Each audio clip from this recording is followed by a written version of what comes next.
Hi, Gianna. So, I wanted to talk a little bit about this Chopin piece that's in your book, the Etude, and tie it in a little bit to the other Chopin piece that you're working on. Talking a little bit more about the rubato concept that we discussed before, and also a little bit about the chords. So, first of all, I want to go with a little bit of the rubato idea. Now, as we discussed, rubato means robbed, okay? And in this case, it's about time being robbed. So you slow down in one measure, you speed up in another measure, so that the two measures combined take the exact same amount of time as they would if you were playing them all at the same tempo. But it's kind of like a wave. There's a little slow down and a little speed up, or going up a hill and then down a hill. So you go slower on the way up, of course, and then a little and faster on the way down normally. If you were to flatten out the hill, it would still take the same amount of time to go from point A to point B, but this way, okay, it just has a little bit of breathing to it, a little bit of a little extra feel to it. Now, rubato is not appropriate in all forms of music. For instance, the pomp and circumstance, all right? This is basically, it's a slow march, okay? And so a slow march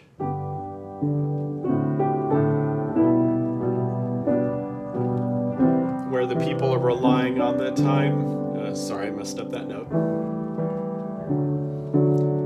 where they're relying on a steady rhythm to walk to. You don't want to mess them up by slowing down and speeding up, okay? That would possibly cause someone to stumble. So that's a case where you don't do any rubato.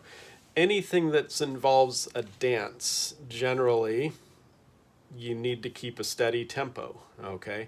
That's why a rock band or a pop band or whatever that's playing while people are dancing, they've got a drummer that's keeping a steady beat all the way through, okay? You have to have that if people are moving in time to it. But a piece like this, it's an etude.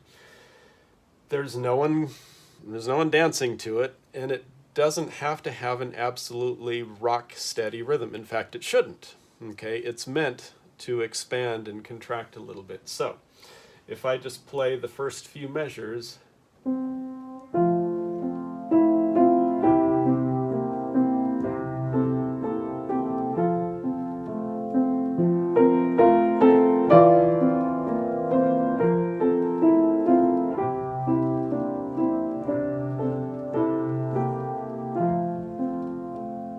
okay, sorry I hit a few clams there. You noticed a couple spots where I slowed down and then sped up a little. One was right at the end of the second line. I definitely slowed down.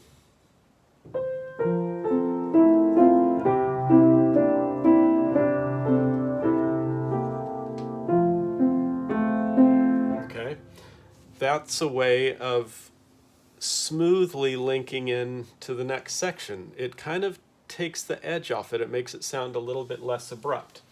Now, elsewhere, when you've got moving notes, okay, bum pa da da da da da da da, oftentimes those can be pushed a little bit. They can be made to go just a little bit faster, and then you pull back on the next couple beats where you don't have moving notes, and I'm talking about the melody or the right hand in particular. So like this.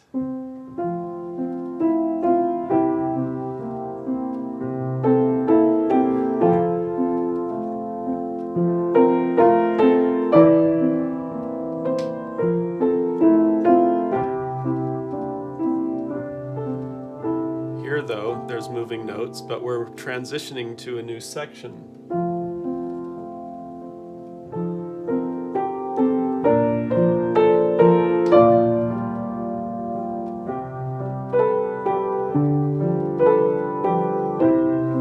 there's a ritardando written in.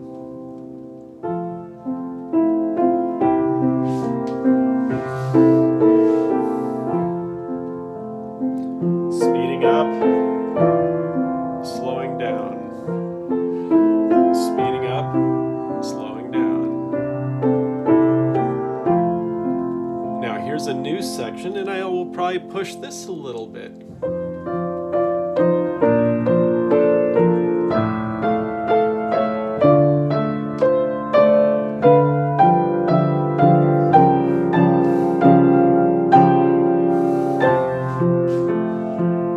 Now right there, they do have retard written in. And in advance of that retard, okay, I sped this up a little bit.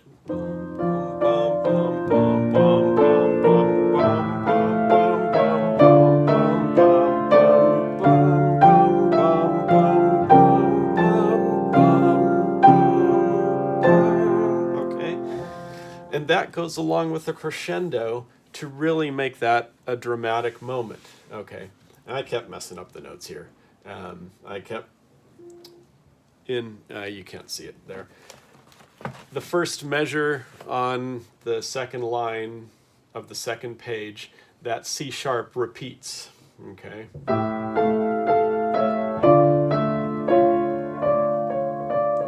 And I kept playing the C natural, okay?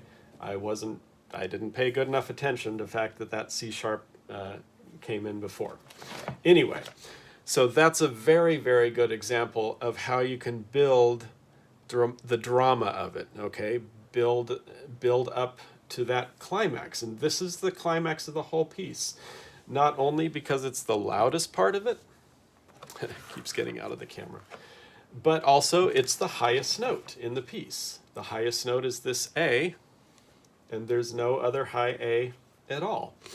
And the two measures or three measures leading up to that, they are climbing. Okay, we got C, D, and then E, F,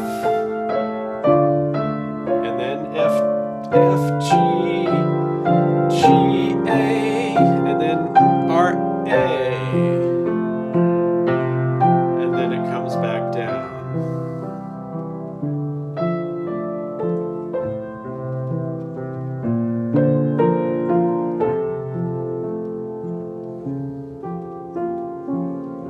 And then we get softer, and we can just keep getting slower.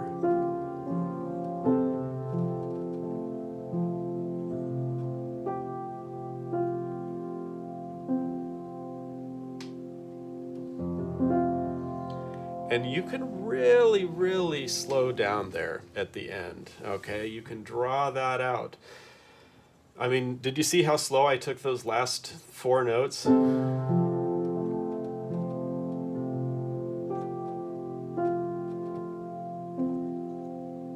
And then I waited a while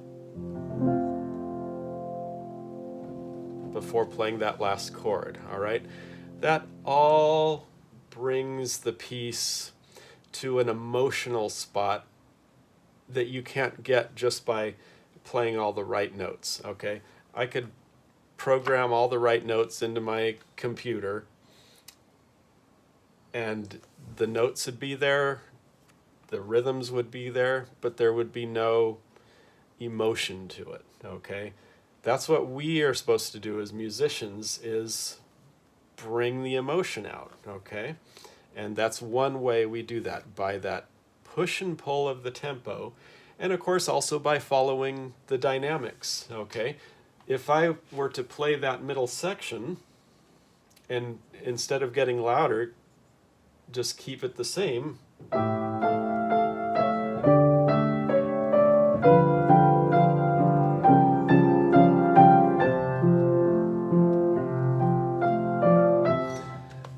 that's kind of boring. I mean, it sounds sort of pretty, I guess, but doesn't really do anything to move me. But if you...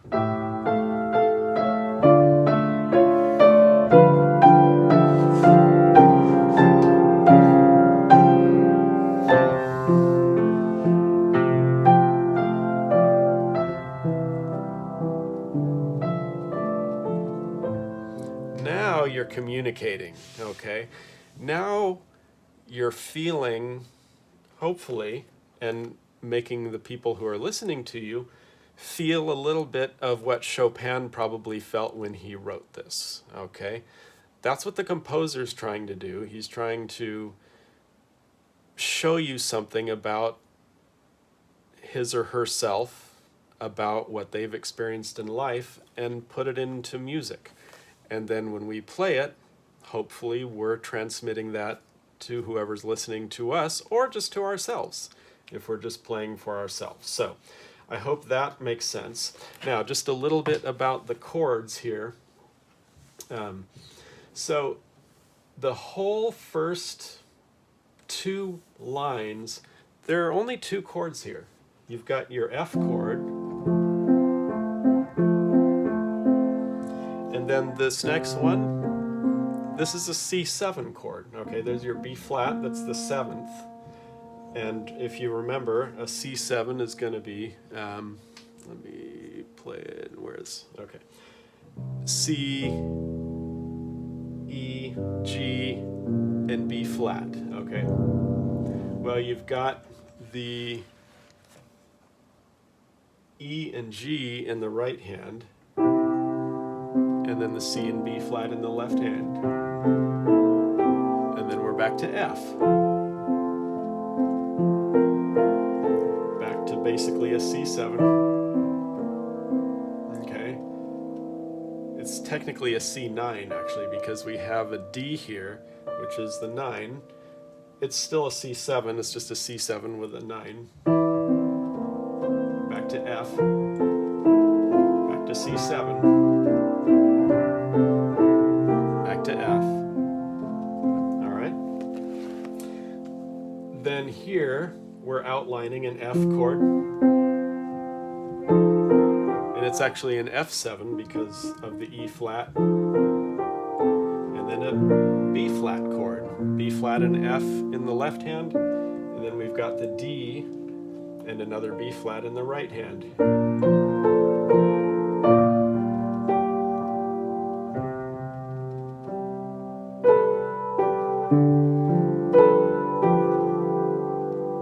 Basically, we're going C and G7 there. Back to C7. And then back to F. C7. F. C7 or C9. F. C7. Back to F. Okay. And then this is just the same thing it did on the 3rd line, going F7 to B flat. But then here, it's going A7 to D, G7, and this is a diminished chord, okay? Kind of like the chords we had in Moonlight Sonata. And finally back to good old F. And C. This is D minor, A minor, B flat, back to F. This is D flat to F, D flat to F, and then it stays on F.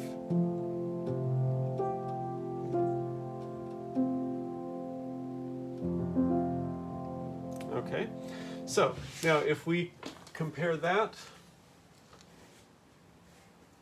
to, by the way, look what Laura, my fiance, gave me for Christmas. This is Maggie, you know, the cat you know, done as an astronaut. Isn't that cool?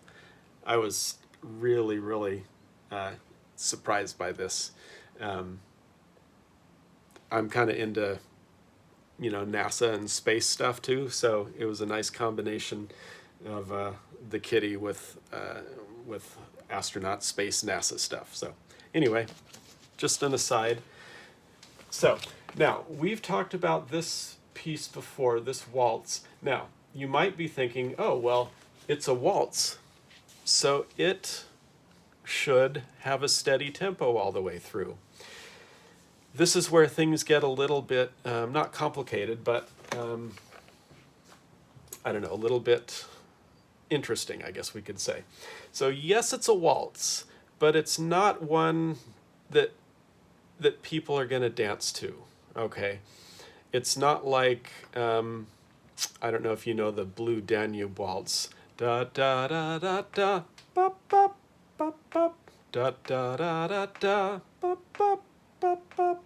Okay, that's by Johann Strauss. That's a waltz that people will dance to, okay? That's meant for dancing. This is, it's more like it's about a waltz, if that makes sense. It's meant to be listened to or played, or both, okay? And so as a waltz, it needs to imply that rhythm. So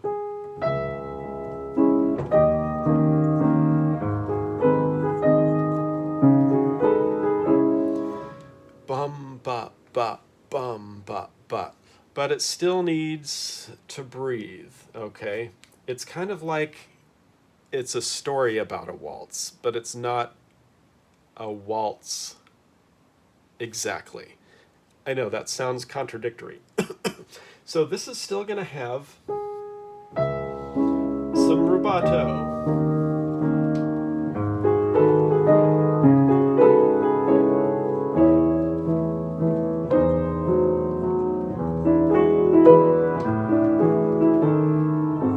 And then right here, again, moving notes. They're going to move.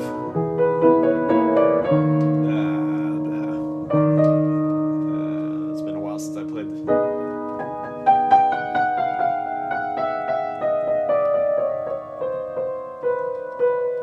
And you can see in pencil, RIT, retard, is written in there. That was written by my teacher when I did this, okay? So again, yeah, we've got these moving notes. And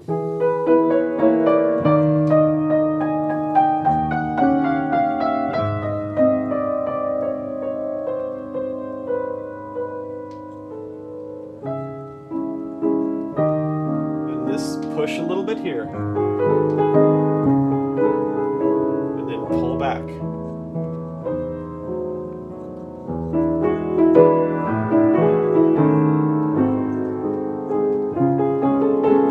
Okay, and so on. And when you've got the moving notes, ba da da da da da da da da da da da da da da. Then here, when we get to this other section, the Pumoso, this kind of starts.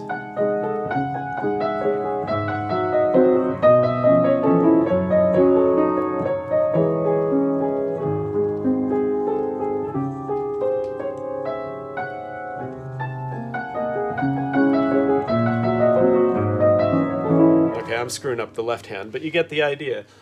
It kind of speeds up.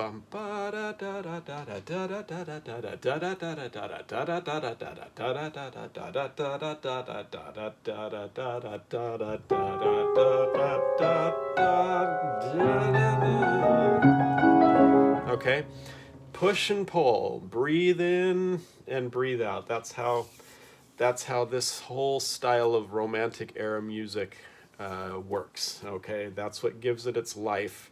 That's what gives it its emotion, for lack of a better term. Okay, so that should take care of that. So watch this a few times. Really let that sink into your playing. It's a very, very important aspect of playing, as important as right notes, to be honest. So anyway, have a good one. We'll talk to you later.